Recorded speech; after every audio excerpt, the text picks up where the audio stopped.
Welcome back, guys. It's your good buddy Radar here with another episode of Tennis Ace. Yes, in the last episode, June and I were enjoying the festivities and played a little bit in the arcade. That was a lot of fun. So, we're going to continue on. Same day. I think we were about to see a show or something. I don't remember. So let's go. Despite what I just said, he doesn't show the last bit of rush in getting there. The least bit of rush getting there. He keeps walking at a leisurely pace, slowly making his way through the sea of people populating the hallway. At least he's not freaking out on me, but I wish he had some sense of urgency. June, we really need to hurry. Gotcha. The tiger continues to hum, walking at a snail's pace. Did he get slower? June, we're gonna miss the play. Understood. There's no break in his humming. He continues to cheerfully and without a care in the world sing away as if he had infinite time at his disposal. Walking slowly to match his speed is starting to get on my nerves, because I don't want to end up missing the damn thing because of this. June! Yeah? Walk faster! I lean onto his ear and shout loudly onto it, causing him to jump back in surprise and stare at me with super wide open eyes. He nearly knocked someone down doing it, too. I have to admit, it's kind of funny. Hello! What's the big idea? I'm telling you to walk faster. We'll miss the play if you keep walking at the snail's pace. But what? Is something the matter? My feet kinda hurt. Come on. Let's find some place to sit down. We don't need to watch the play. No. I want to watch it. I just don't want to have to run there. How much do your feet hurt? I've been running around quite a bit these past few days, so kind of a lot. Well, you are out of shape. This kind of thing is to be expected. But I'm not heartless enough to tell him that to his face. What do you want to do?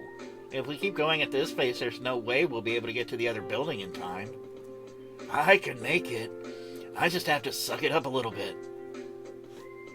Yeah, we're gonna rest and miss the play. Come on, let's look for a quiet place for us to sit down on. What?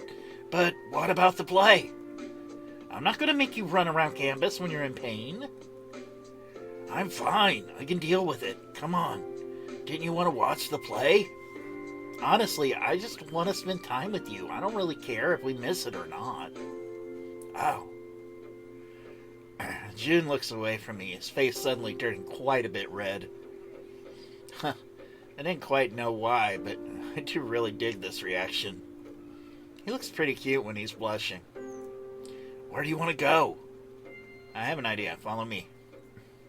I grab him by the arm and lead him away with me. It takes me a few tries, but I finally managed to get through the door lock. This is probably one of the stupidest things I ever did, but I have to admit I like the rush from it. How did you do that? You just picked the lock. Yep.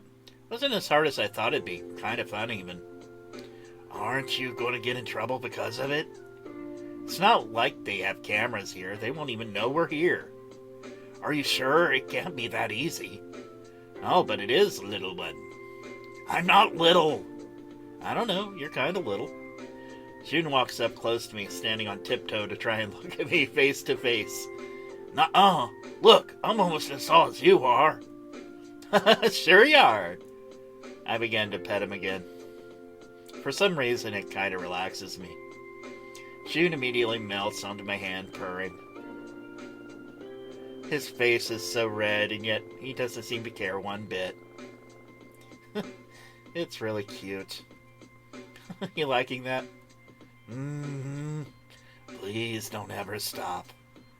That's gonna be hard. I'll need the bathroom breaks and food. That can be arranged. His knees start shaking a little, which is when I know it's time to stop. Aw, why did you stop? Because I didn't want you to fall onto the floor with your knees buckled. That wasn't gonna happen.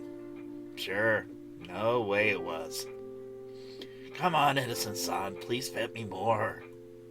Oh my god, you're being so needy and demanding right now.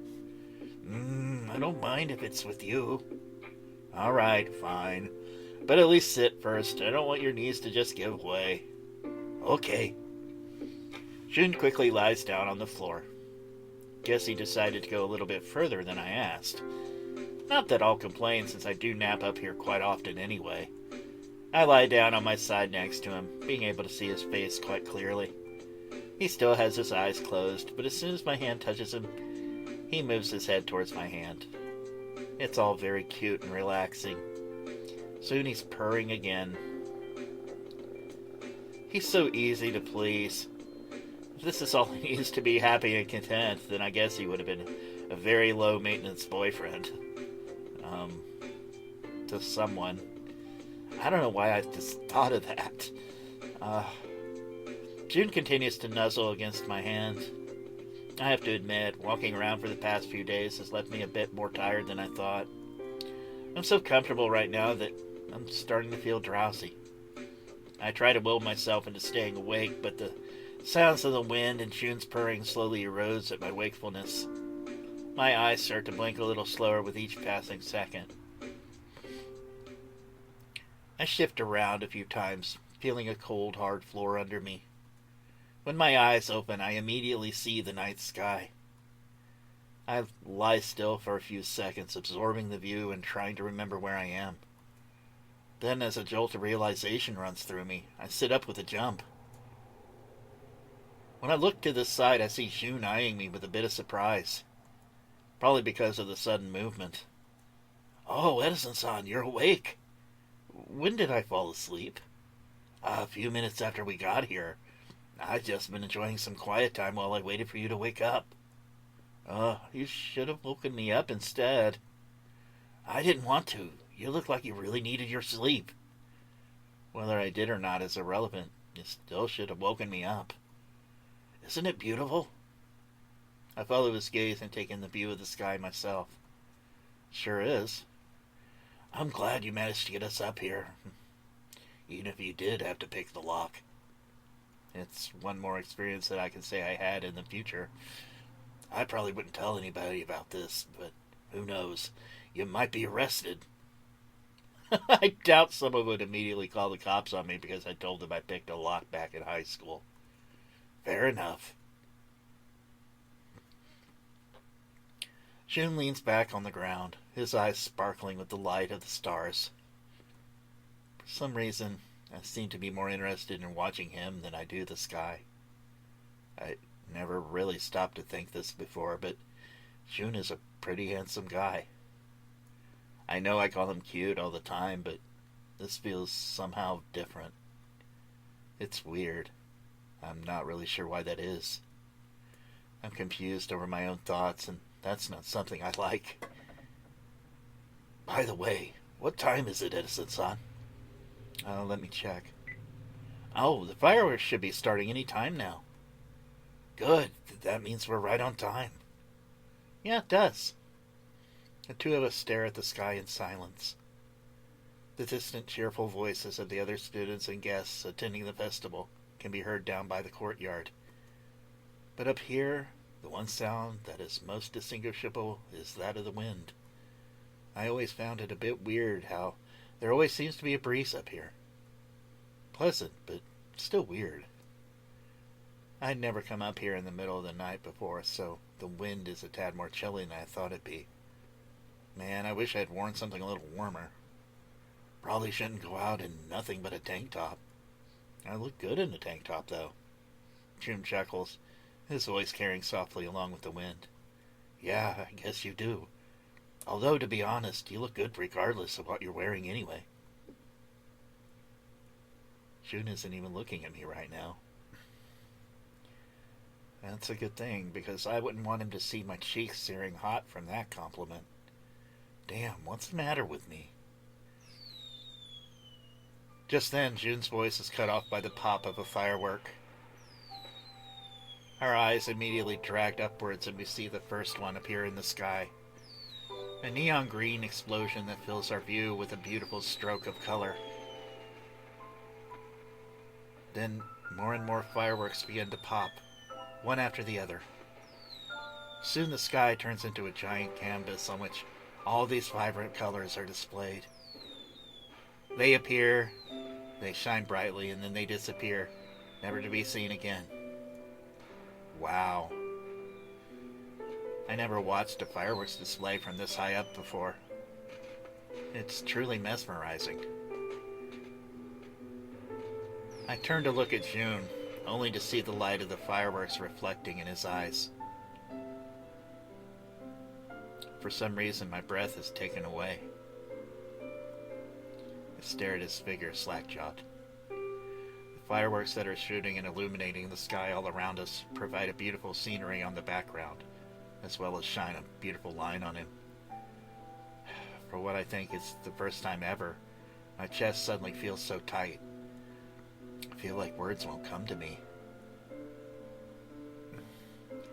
June turns to look at me, those beautiful brown eyes sparkling so full of colors. Did you say something? He sounds so much more peaceful and subdued than I'm used to seeing him. He's so calm. I force myself to close my mouth, swallowing a few times before shaking my head in negative. I don't know how much time has already passed as I completely lost track of it. I continue to stare into June's eyes, not wanting to look away. I feel so warm.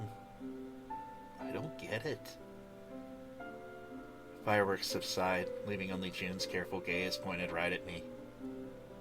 I was going to mention how the fireworks were beautiful.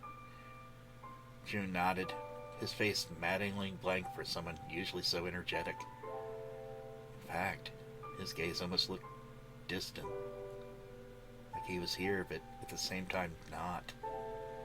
Yeah, you look beautiful with the fireworks shining on you too, Edison. The words he said just now, they're incredibly close to the ones I myself was thinking just a while ago. What? Edison, I like you. Well, of course, I like you too. He slowly shakes his head sideways. Not as a friend, as a man. Romantically.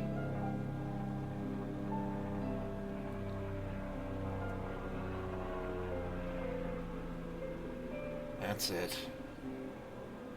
The thin line that was still keeping my mind sane and capable of functioning completely snaps.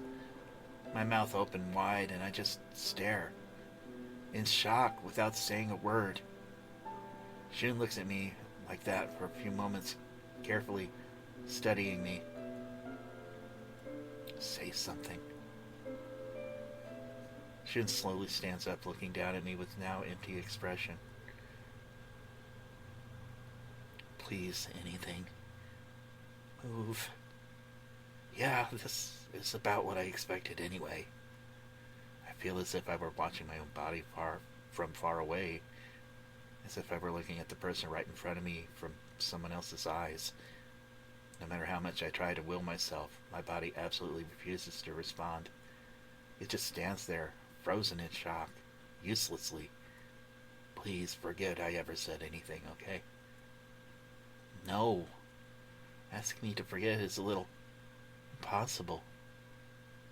June slowly walks away. Inside my mind, I scream at myself to do something. Anything. But my body remains completely still. I don't even know what I want to do. What should I even say? That's too much. So out of the blue, it's too much. I can't. I don't understand. I hear the sound of a door closing from far away, but I still don't turn to look. How do I respond? Is it too late to respond? What am I doing? Why am I feeling so conflicted? Why don't I know what I want? At some point I became aware my mind is completely shut down. I can hear the sounds of steps. Somehow I know they're mine, but I'm not even aware of when I started to walk. My body just began moving on its own at some point. By the time I realize it, I'm back in my room. When did I get here? And why? Once I notice lucidity has come back to me, I grab my phone and immediately type up a message to June. I don't even know what I want to say. Do I feel the same? How can he just expect me to come up with an answer to something like that on the spot? Don't just drop something like this on me and suddenly, you idiots. Sound of metal and glass cracking echoes across the air. I didn't even notice it at first. My phone is lying on the floor on the other side of the room, burst open at the center and with the glass cracked into a million pieces. Did I throw it? Why? I sit down on the bed, staring at my own hands in a daze. My mind isn't working right. I don't even know why I'm so annoyed. I just know that I am. I need to talk to June, but I probably shouldn't drop by his house right now. And tomorrow we don't have class either. I'll try to stop by his house tomorrow morning anyway. Not like I can message him now with the mangled mess on the corner. I grab a pillow, falling back onto my bed and burying my face in it, groaning in frustration. Why am I such an indecisive idiot? I need to think things over. That was definitely a confession. I need time to figure out how I feel about it. Part of me definitely wants to say yes, but there's a little part of my brain that keeps screaming at me. It tells me that if I do, I'll just end up hurting June the same way I hurt the girls I dated. I don't want that. I don't want to hurt him. If I had seen him sad or crying, I don't think my heart would be able to take it. Instead, I roll over on the bed. As my body begins to relax, being someplace familiar, my mind begins to settle down, and I crash. Wow. Okay, guys. That was something.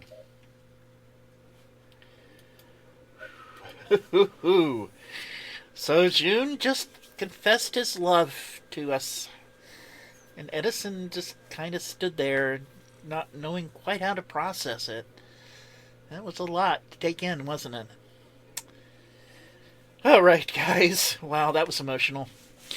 Anyway, that's going to be it from me, guys. So if you like what you saw, have any comments, suggestions, what have you, you know what to do. So until next time, this has been Radar. Y'all be good, stay safe, and I will be seeing ya. Bye, guys.